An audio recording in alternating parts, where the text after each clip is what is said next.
faces sign my name, publish and perish all the same. So we will start. So I will be talking to you about ground-based observations, and first half is more on the background of how to choose the measuring sites, etc. And then I have another half, which is then more on the Global Atmosphere Watch program and the experiences that we have through there. So here now for observations, if I think of WMO and well also more globally, could be what are relevant here are weather, climate, observations, but I'm not going to talk about them. I will talk about atmospheric composition and related physical parameters, which is the subject for this course. So here we have a list of observations from the atmosphere. For ozone, we can be looking at total ozone, vertical profiles.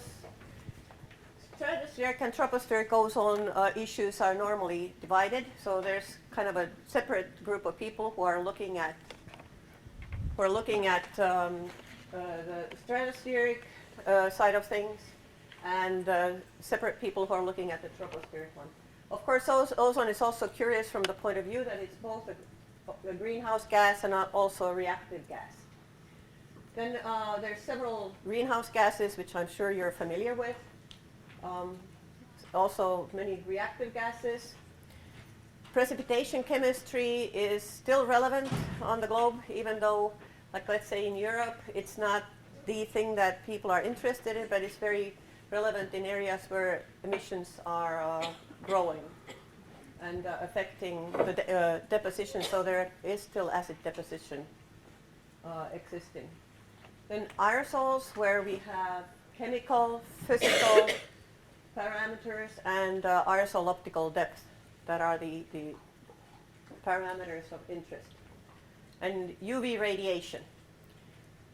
Relevant also in the atmosphere are toxics, but I will not talk about them. This would be like heavy metals and some organic compounds. And then radionuclides, which can be also used for looking at the transfer of air masses and so on. So, but I will not be discussing those in my talk. So, some basics here. Categories and origin. So, categories of pollutants. We can have primary pollutants that are emitted directly from a source. Secondary pollutants that are formed in the atmosphere from the reaction of the primary pollutants. And precursors, which are primary pollutants, normally gases that participate in the formation of secondary pollutants. So when we're thinking of measurements, we have to think of what are we measuring? Are we measuring which one of these categories or all of them? Then pollutants originate from combustion of fossil fuels and organic matter, from evaporation, for instance, from petroleum products or compounds used in commercial products, for services and in manufacturing. And then there's a lot of natural emissions also, from fires, from dust that's blown up from during strong winds, emissions from the biosphere, from gases, for instance. I put flora, since there's a question if you say trees or flowers or bushes, there seems to be a difference than plants in the English language. So I thought flora, in my opinion, should cover all of these, both plants and trees. And then from the geosphere, where two examples are sea spray and volcanoes. Okay, and throughout my slides, I have more examples of particulate matter maybe than others. And with this slide, I want to show that some cases can be very complicated, like PM, which is derived from very many sources. And natural sources, from traffic, industry, and so on. Activities at home, when you're burning leaves, or etc. So for particulate matter, there's in two particular size fractions, and this is very, very relevant for the observation of particulates. you have to know which ones you're interested in, and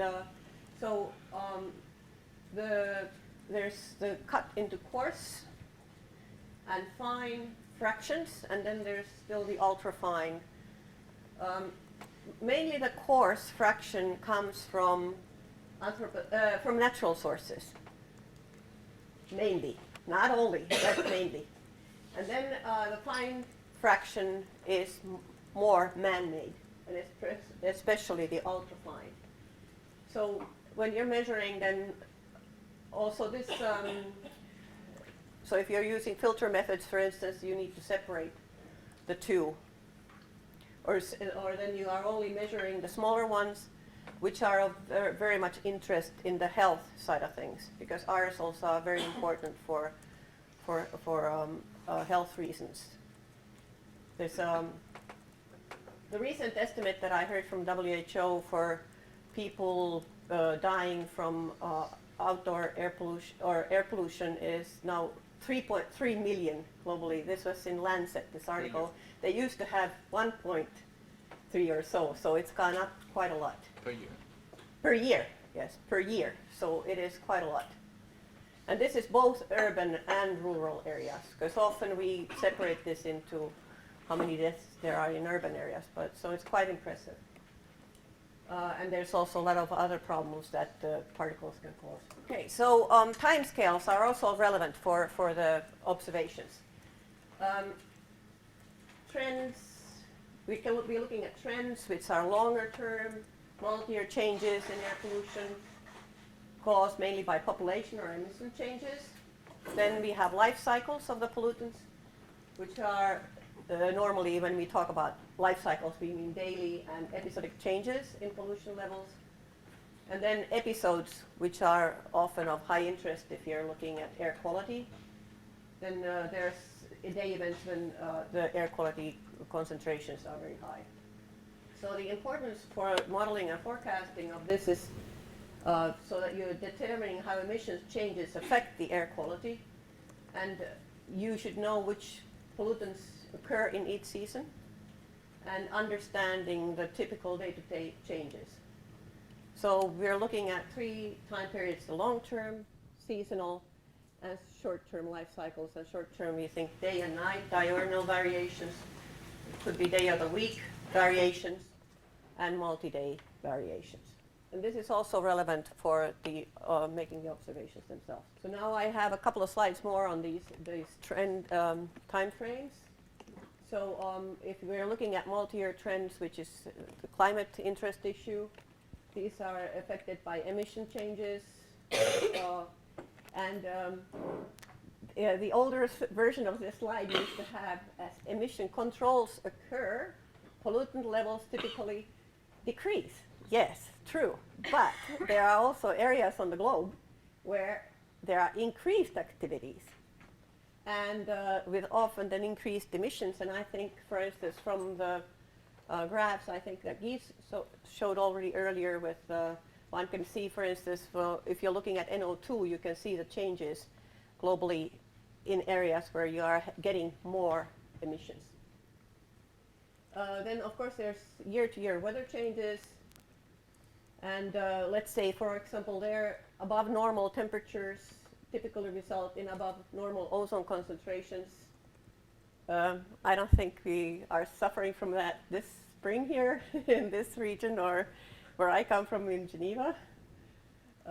Then the monitor environment changes. So if this is very, very relevant, if the monitor is moved or the environment around the monitors change, the resulting air quality or the atmospheric composition conditions will be affected. And this can be quite important in long-term measurements, because you might want to be measuring background concentrations, and you find a location that's outside of city and so on, far away, but in 20 years that city grows and comes next to the measurement site. So you're not at all measuring anymore what you were measuring before, and your trends, if you look at trends, they will not be showing the true trends. So then you need to move the station, and that is also a thing that you need to do carefully, because you need to maybe continue in both places for some time and find another location that's very close to the previous one, but it's never the same. Then the metrics that are used to evaluate the trends.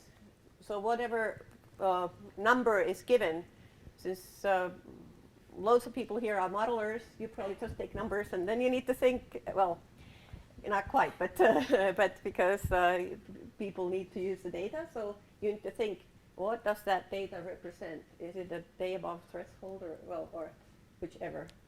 Okay, then seasonal trends. These are of course affected by the season, and unusual weather conditions may affect severity of episodes. And so, for example, unusual wind direction in northern India just during last winter, there's a season for biomass burning, and the wind was totally from the abnormal direction. It was blowing to the southeast, and so Delhi experienced a lot of problems from this air pollution, and they were first wondering what's going on, and then they realized that it was the biomass burning smoke that was coming in, which normally would have been going exactly the opposite direction. So and then emission changes, which can be substantial if there's a reformulated fuel used at certain times. There can be changes in industrial emissions throughout the year and other things. So it would be useful to understand the typical season for each air pollutant. And then short-term life cycles are mainly affected by weather conditions, and also large emission changes, where we can also look at non-routine emission events like holidays, like in country, let's say in China, when they have Chinese New Year. So they will have huge amounts of emissions from fireworks. And it can really affect the air pollution. So, and they're looking at that. But I don't, also if you have restrictions, I think it's difficult in places where you have celebrations, or let's say here in Europe it would be our regular New Year, to then tell people that you can't use fireworks because of pollution. I don't. But it's good to be aware of those questions, especially when you're looking at the data and wondering how come we have these peaks here. Okay, and I think most of you are very well aware of the ozone curve, you know, how ozone forms. And here in the lower box, so emissions, dispersion, vertical mixing, sunlight transport and removal, which are in effect at the different times of the day. As a summary, so trends and life cycles of pollution. Long-term are mainly controlled by changes in emissions and climate. Seasonal controlled by annual and seasonal weather patterns, and short-term controlled by weather and non-routine emissions events. And these need to be considered when planning observations and also when using data. Okay, then meteorology is also very important to be considered for for the observations and where one puts them. And here, as a more clear example, so ozone meteorology. So key processes, you have the horizontal mixing and vertical mixing. Sunlight, extremely important in this case. Transport, very important. The weather patterns, also very important. Geography, if you're between mountains, for instance, that makes a big difference than if you're on a plain. And then the diurnal variation, which has a lot to do with sunlight, and then the season, because ozone is a main problem during the northern hemisphere spring and summer. Okay, and then also for placing stations, you need to think about inversions, because if you place because they suppress vertical dispersion of pollution and often trap pollution near the surface where we live, so you get a very different result. And so if you think, do you put your observation on the mountain or in the valley? And so during daytime you might be measuring more or less the same if it's not a very high mountain, but at nighttime you will be getting different results depending where it is. And actually in the GO program that I work with, we have quite a few stations that are high elevations, so that they are really measuring the boundary layer conditions. So monitor density and location, or observations, measurement density and location. So first of all, the most important thing is the purpose of your work. To identify what you're doing, because that's the relevant thing. And so climate change studies, is it for air quality regulations, convention support? There's like the conventional low-risk transport of atmospheric pollutants in Europe, where MEP is working with. Is it for scientific studies? Is it for model verification and so on, trends and historical analysis, etc. And then from point of view there for forecasting, you need to look at the historical analysis, real-time monitoring and forecast verification. Issues to consider is if you want to have a historical data set, so how many years, and the location of the sites relative to population and emission sources, region of maximum pollution levels. Either you are maybe interested in it or you're not interested in it, but you need to take that into consideration. And the spatial representativeness. And there are several methods to evaluate monitoring network. So then for the sampling and measurements, you can collect the sample. For instance, for precipitation samples, there are instruments or collection that are called wet only, where you have a lid that moves off when it's raining and then goes on when it's not raining, so that you will have a sample that's really truly only precipitation, because if you have a completely open container, you will be measuring both dry deposition and wet deposition. So that's relevant for that. Then there can be gas flask sampling, which is used quite a lot for greenhouse gases. For instance, NOAA has a greenhouse gas network where they collect flasks. And also for VOCs, this is a common method. So then you just take a very short sample of the current situation in a way, which for greenhouse gases, if you're in a very background area, it is supposed to be the same, more or less, during a longer period. Then aerosols and filters, but we can also have continuous sampling, and that will be then an instrument that is running at the station. So these things need to be sent in, the first one. When you collect the sample, they need to be sent in for an analysis in a lab. And the lab can be right next to you, or it can be further away. But the continuous sampling, you're getting the data directly, and that can be sent even to the lab from rather far away. And then, of course, we have some specific cases such as SONs for vertical distributions and lasers. There's somebody here who works with lasers. And for total column measurements, and then for UV radiation. Aerosol observations. Here are some examples. There's others also, like cloud condensation nuclei, but I'll just mention here filter sampling. Then for radiative properties, you'll be measuring light scattering coefficient with a nephelometer, and light absorption coefficient. Both of these are measured continuously. And then you can have mass concentration measurements with a TOM or a BAM.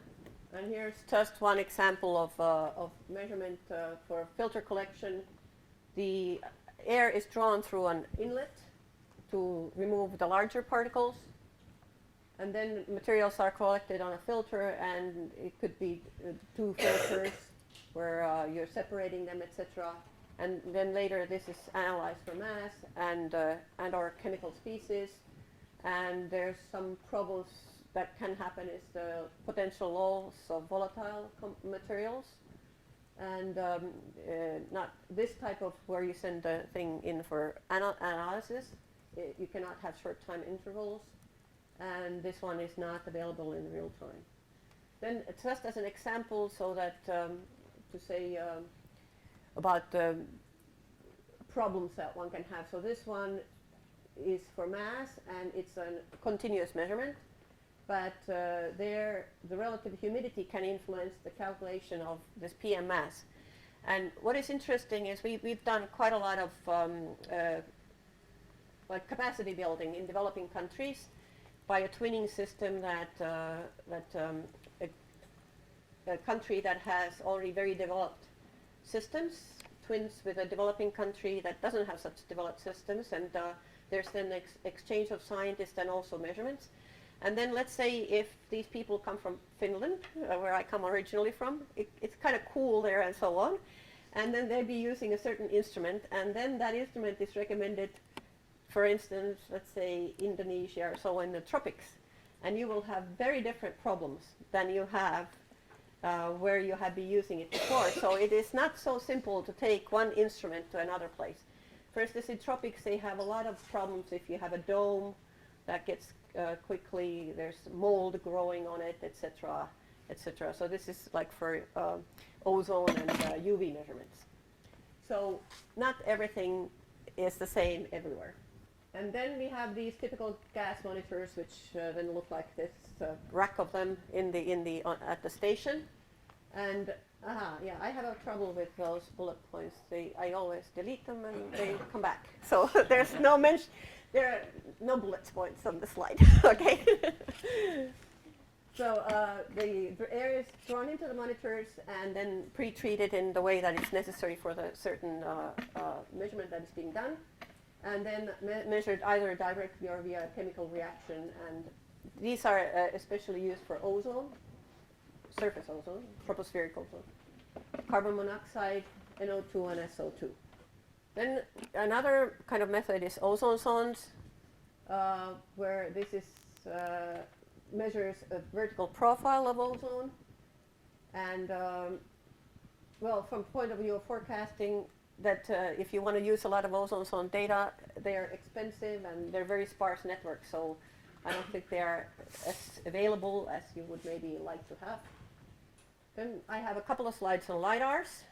And so these LiDARs can measure, if you look at from the atmospheric chemistry point of view, aerosols and other atmospheric constituents such as ozone.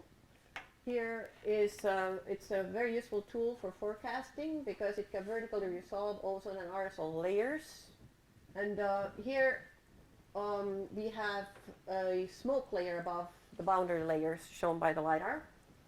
And one has then confirmed this by satellite image, and then interestingly enough that there's no high values on the surface of PM. So in GO we have a what is called Gallian, a GO aerosol LiDAR observing network, and which is led by Gelsomina Papalardo.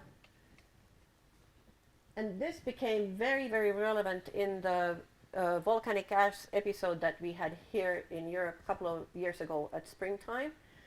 All these people are working on these LiDARs as research instruments. But during that episode, they became more or less operational. Not quite, but they were really running them day by day and day and so on, so that the information on the ash cloud was being obtained from those. And we're still, this is still one of the activities that is relevant for now for this LiDAR group of people.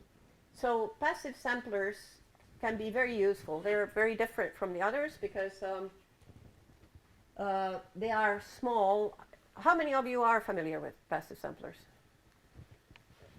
Not many. Okay, all right. So if I had known I would speak about this, I would have brought one. So normally they're about small, and you can attach them like you can even use a frisbee. That well, I guess that's an old-fashioned thing. Nobody throws frisbees anymore. But maybe you know what it is. It looks like a UFO kind of thing. You can put it underneath and attach it somewhere. There's no electricity involved, so it's very easy from that point of view. And there's no inlets. There's a large measurement range. That you don't need any technical personnel because for most of this measurements and so on, the personnel training is very relevant. But this you do not need. And you will get 100% time coverage, which can be very useful, for instance, if you have a continuous monitor measurement. You could also have these passive samplers so that if the monitor breaks for a couple of days or something, you will nevertheless get the whole average for the time period. Easy to use. And what is interesting then from a point of view of developing countries where sometimes people have, let's say, less things and they might be interested in things that can be used for other purposes. So there's nothing to grab from this passive sampler. There's nothing to take that you can sell or use otherwise. So it's a very safe measurement to be made. And actually there's quite a lot of interest still in these passive samplers.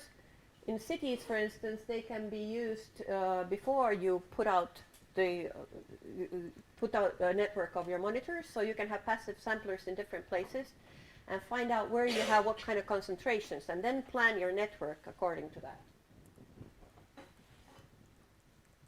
The only problem with them is that you need to mail them to a laboratory that has very good facilities for analyzing.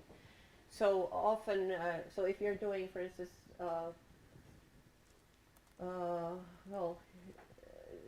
these components, and so you need to have a good lab to be able to do the analysis. But the mailing in principle is not a problem. So we had ages ago a project in WMO where then these measurements were done in Asia around Himalayas and so on, and they were all sent to Sweden for analysis. So just to say.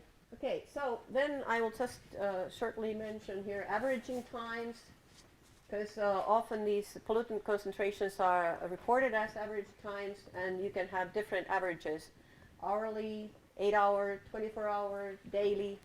It's the same thing in principle. Seasonal or annual averages. And so one needs to think of the objectives of the modeling and forecasting to think of which averaging period is relevant for you, or when you're taking the data. So then you need to think that, okay, is this relevant for what I am studying? And then also you need to look at different meteorological processes depending on what kind of time frames you're looking at. So here is a graph with two different, so there's PM 2.5 concentrations. The blue line is 1 hour concentrations. The red lines are then 24-hour averages.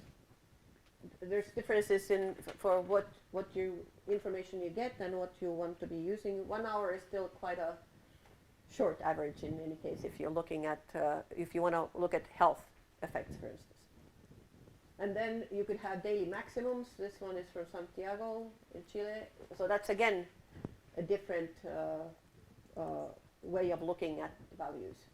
These are rather high.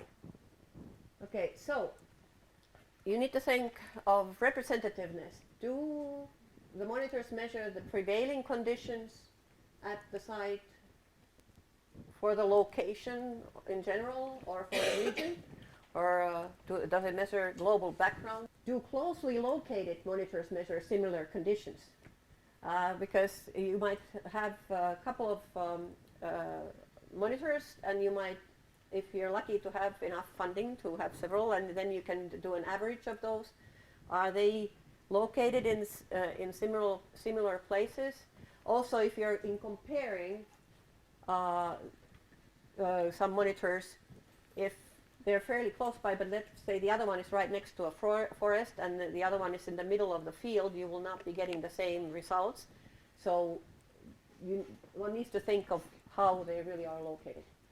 And the data that you're using, does it represent what you expect? So also then for data availability, if you look at the evolving and changing of networks, adding and removing the sites of a network can affect the overall network results, especially if averages are made. So there can be a jump one way or the other.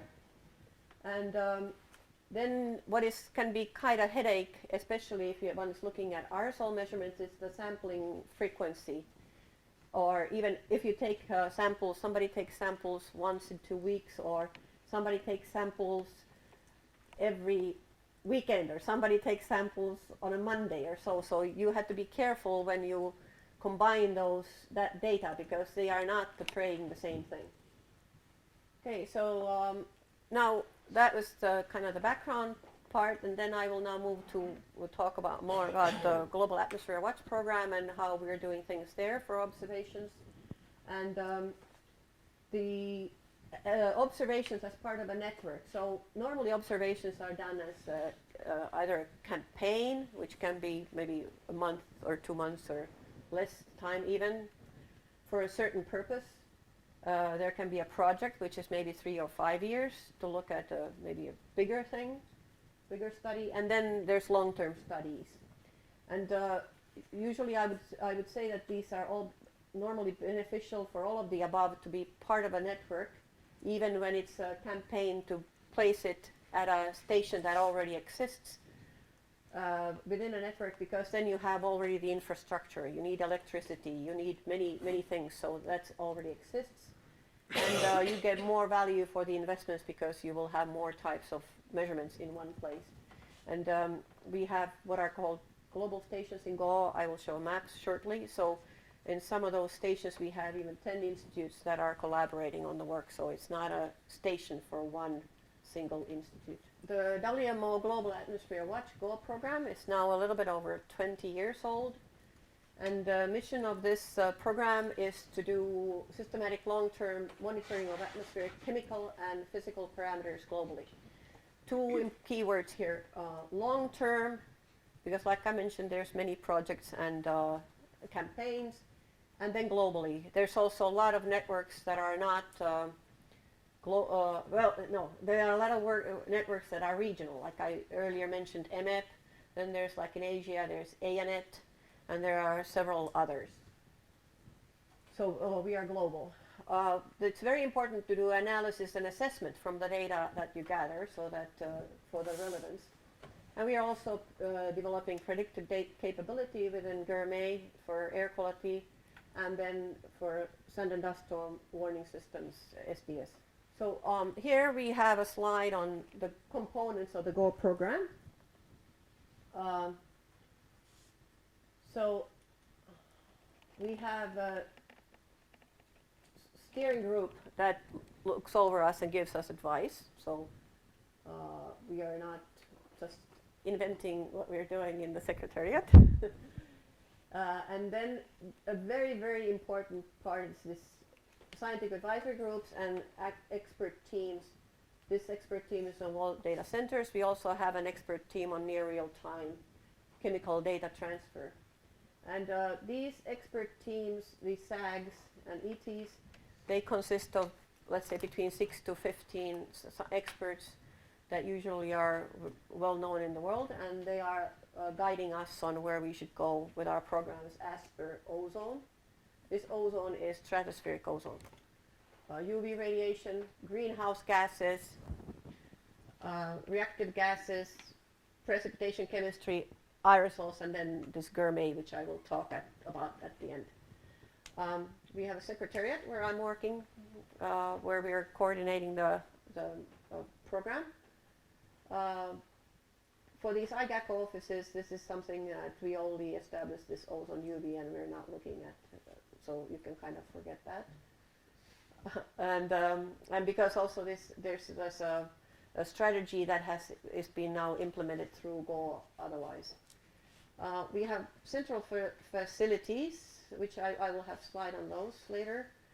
And then it's very important, these, of course, the basis is the network and the stations.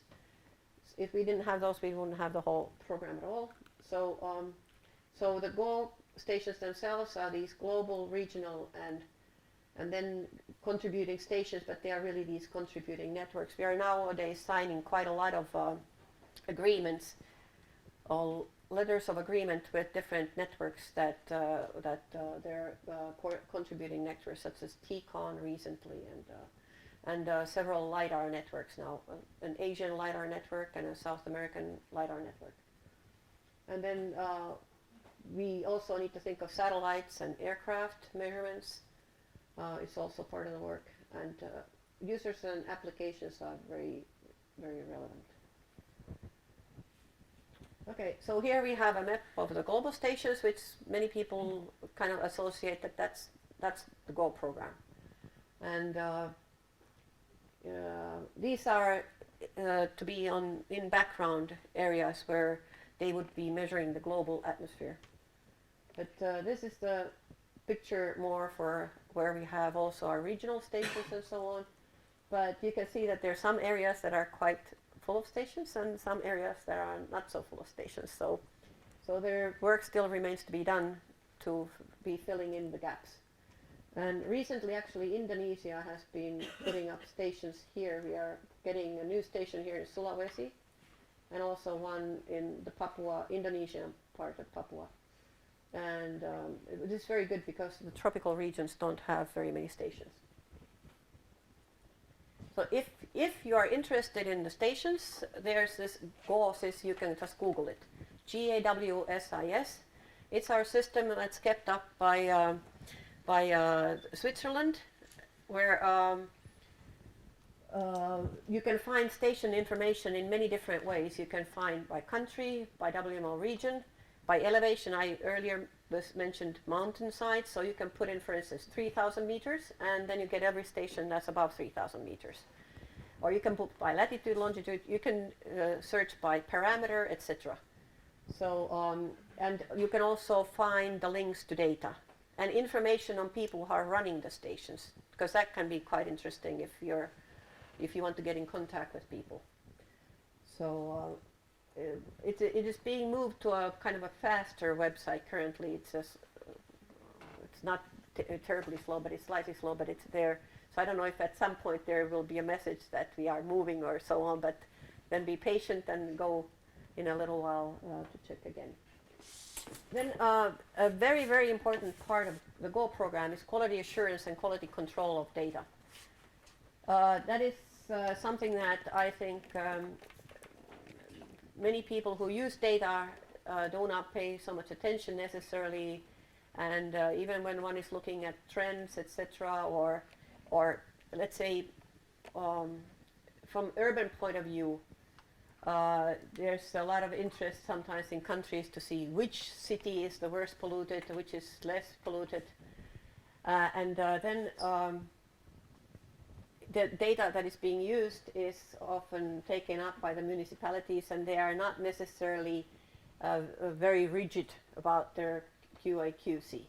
But this is a very important part of the GO program, and it is actually serves both developed and developing countries. And it really impacts all the parts of the observations, the training of the station personnel, the assessment of the infrastructures, operations, the quality observations at the sites, documentation of the data submitted to the world data centers, and improvement of the quality and documentation of legacy data at the world data centers.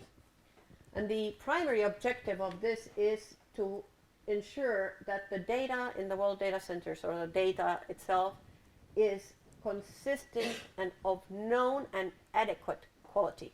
We don't say high quality, we say adequate quality, because it depends what your purpose is, what you're using the data for, how very high quality it needs to be. If you're looking at greenhouse gas trends, CO2, that has to be measured very, very carefully, because the differences are very small. If you have a biomass burning episode, let's say in Southeast Asia, and you don't need to know so exactly over Singapore how much is what is the amount of aerosol, the aerosol optical depth exactly above Singapore if you're looking at that type of data. And who are responsible for the QA/QC?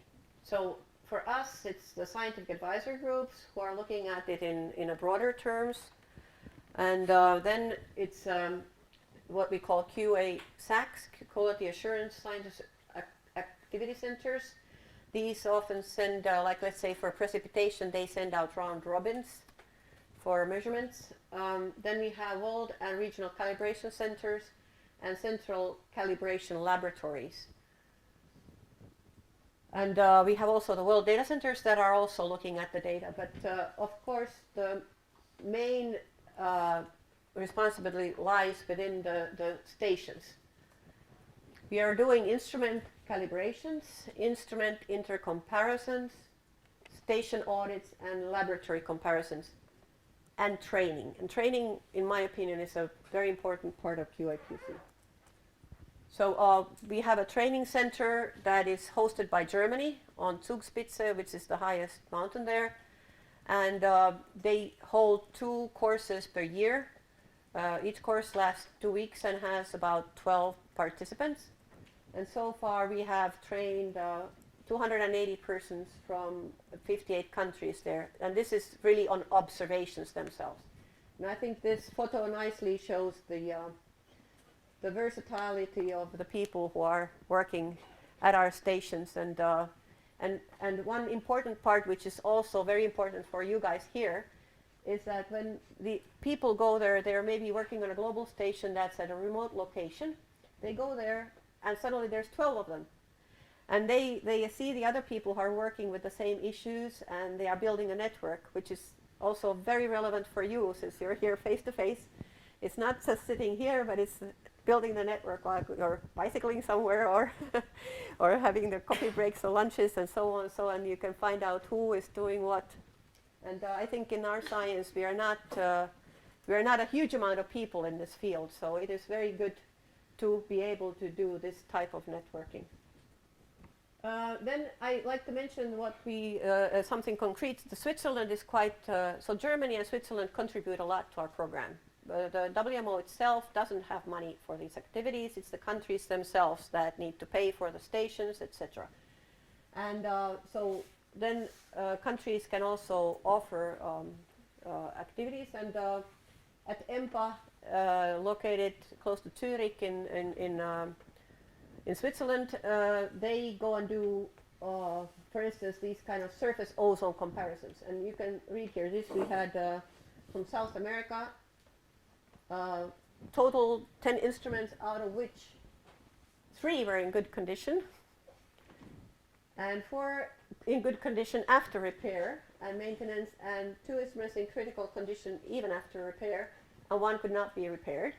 So it's very important. That's, I think, you need to think of these kind of things, that when you're looking at the data and so on, that it depends on the quality of the instrument, what you're getting out of it. And then after this, those 3 instruments that were not working properly were replaced. Also, they were an older generation instrument from a country that was changed into a new one, but they were very functional still. So this is what kind of a role we also have.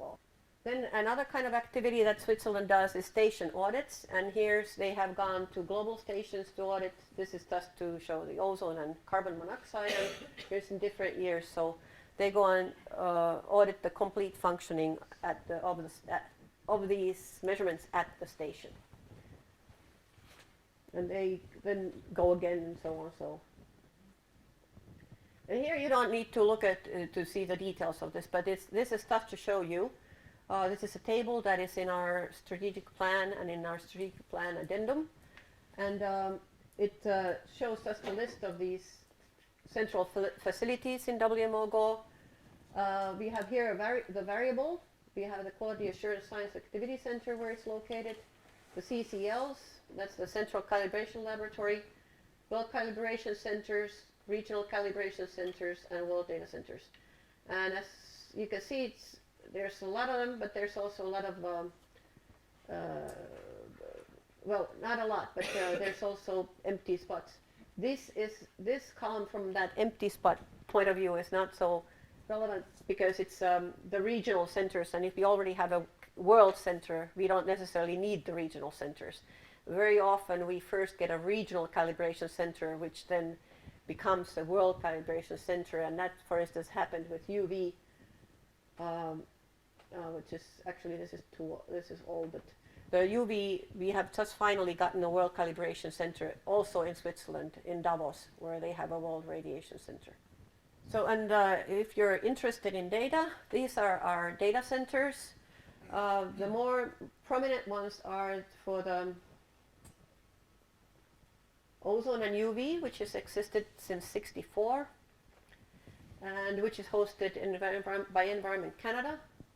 Then World Data Center for greenhouse gases, which actually, even though the name is greenhouse gases, also hosts reactive gases. So ozone data can be found there. This is in the JMA in Japan. Then we have the World Data Center for Satellites, which is hosted by DLR. We have the World Data Center for Aerosols, which moved a couple of years ago from JRC ISPRA to NILU, where they have quite a lot of data centers, so it's hosted there. And World Radiation Data Center for Radiation, which is mainly solar radiation data, which is in St. Petersburg. And then we have Precipitation Chemistry, which is now undergoing kind of a upgrade, and it's at the Illinois Water Survey.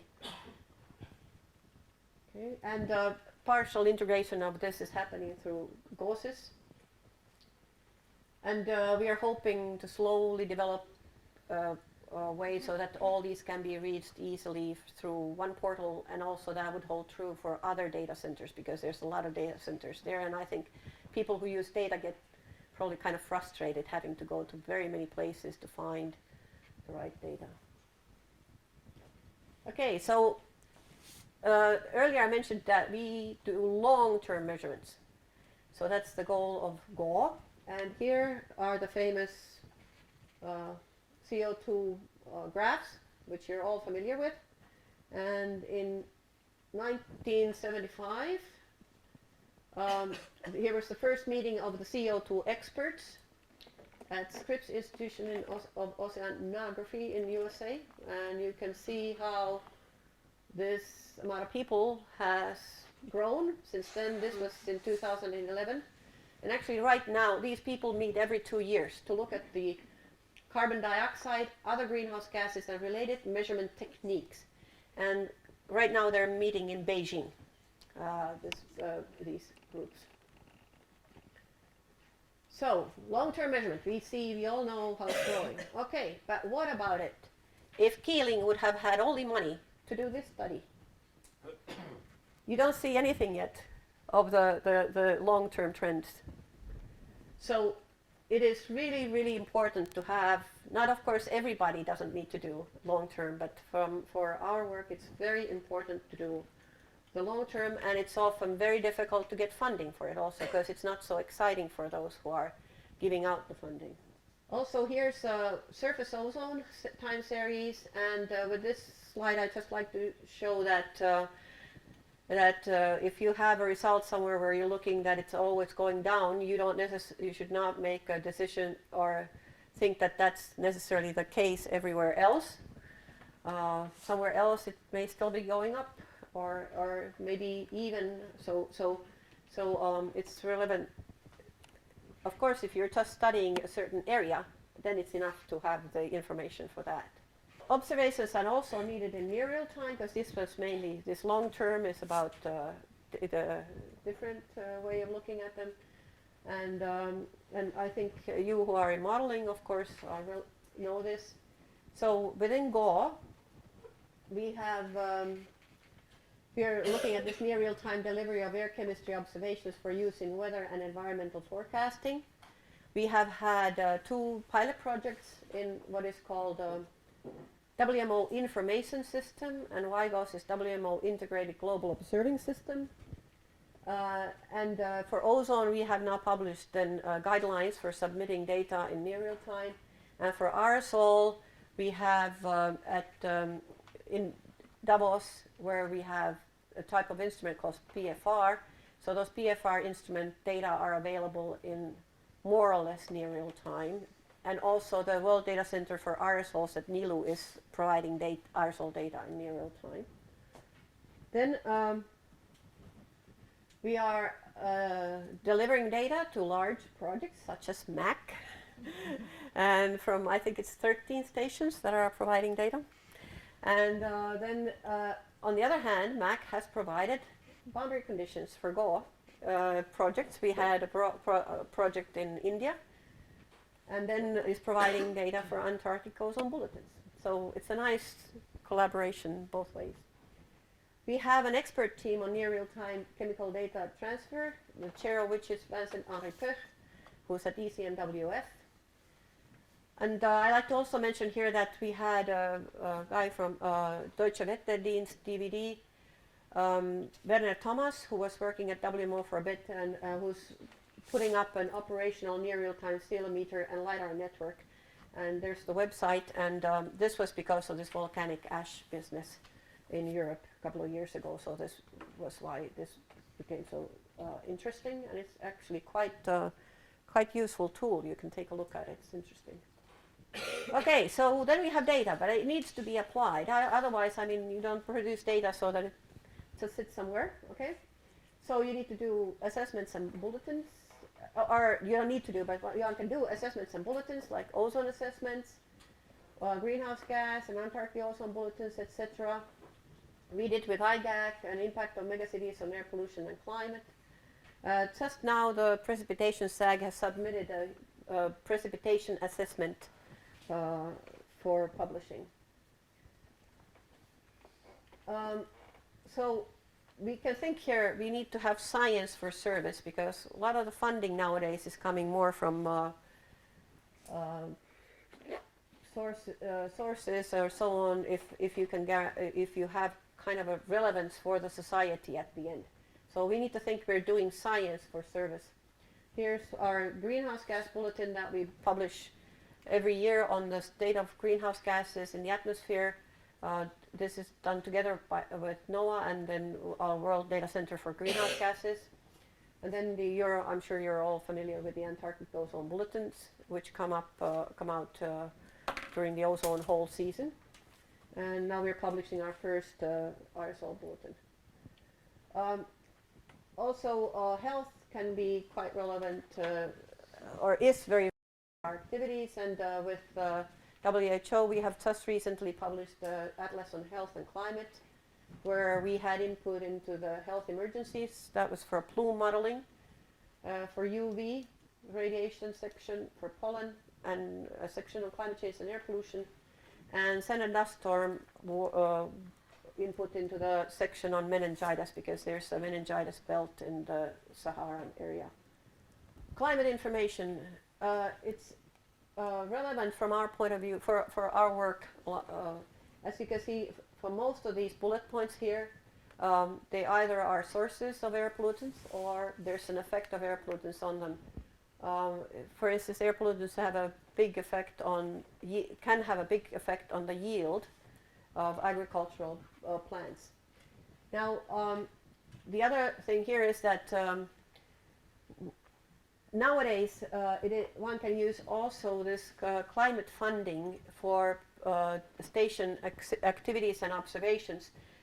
Switzerland has now a project called CATCOS, and the money is coming from the climate funds from their country, and they are upgrading 3 GAW stations, and these stations for aerosol measurements, and actually putting up a new one in Vietnam. So that is very useful for us, of course, to have, and they have very good quality scientists who are doing this work, so it's very nice. So now I will say a few words on gourmet, and which is looking at the urban issues. And there, just to say that if you're looking at this, you need to look at the observational needs, modeling needs. You need to do capacity building. You need to think of what kind of products you have, and you need to think of your users. There's one example of our projects. It's a Latin American cities project. I like to mention this because there we have had training. We had a basic training workshop on air quality forecasting for Latin American countries in Lima in 2006, and those materials are available. It was a 5-day course with exercises, but maybe 3 days lectures. So those materials are available on our gourmet website. I like to mention also our Shanghai Project, because there we made an enhanced observing system. It's a very relevant part of these kind of activities. when we were enhancing the air quality and weather forecasting there. And here is just the suite of measurements for Shanghai, where these atmospheric chemistry measurements, 12 stations were put up during this. And of course, you need to have quite a lot of meteorological measurements if you want to do modeling, and also these measurements need to be put outside of the city area in order that you get good boundary conditions.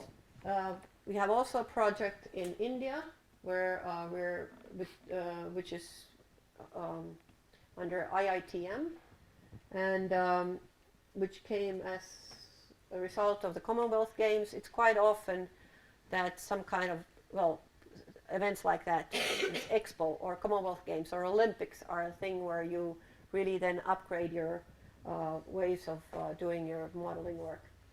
And in this project, we had built a network of air quality monitoring stations amongst the development of the emission inventory and other activities. And then I like to show this. I think this is a very nice slide there from India, from that work, where you see you need to do all these things. You have to have the air quality monitoring, weather monitoring, emission inventory, etc. Then you come up with your forecast. You need to think, what are your products? What products you will be producing? And you need to figure out how to get that through. So the monitoring and the observations, etc., they all are relevant in this whole chain of events. Somebody here was working with sand and dust storms, so I put this in because we have a sand and dust storm warning system, warning advisory and assessment system, SDS1, where we have 3 nodes, one in Beijing, one in Barcelona, and one in the US, which has been just recently formed. Here's the Gourmet website, where you can find information on urban activities. This is hosted by Luisa Molina at their institute in San Diego.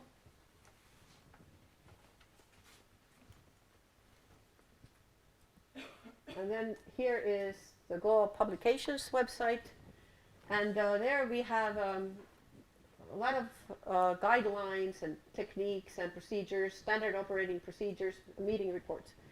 And I have not gone into any details of these measurements because you can find out all, and nowadays we really have quite a suite of measurements. We have one report which is called the Global Atmosphere Watch Measurement Guide, where we have all these components in about 2 pages. But this is from this needs to be updated, but it still gives kind of relevant information on what are the requirements, etc. Then we have, for instance, these carbon dioxide meetings that I mentioned in my slides. They are published, and there's very detailed information on the quality assurance and quality control, and you can imagine they meet every 2 years, and there's always updates to the procedures. So these you can find there.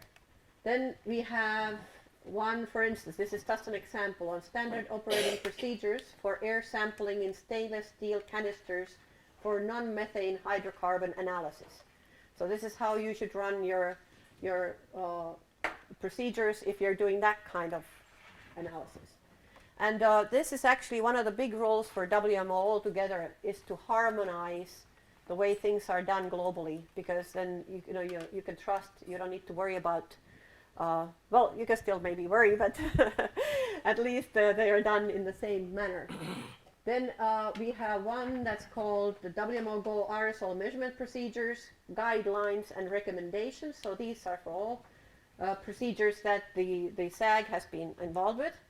And now just recently they published another one which is actually more detailed. This is the standard operating procedures for in-situ measurements of aerosol mass concentration, light scattering and light absorption. So if anybody's interested in these, you just go on the website and you can download the documents or the reports, or you can also send me an email, and we can also send them in paper format if it's, because often if you are working on some procedures in the lab, you need to have it all the time with you. It's not something that you just glance through. And these you can also find by Googling GAW publications, or going, because the website is maybe takes a little while to find out where things are. And then I always like to finish off by saying that collaboration is critical for success. We really need to collaborate between different organizations and between different experts and so on in order to get really the best result of our work. Thanks very much for your attention.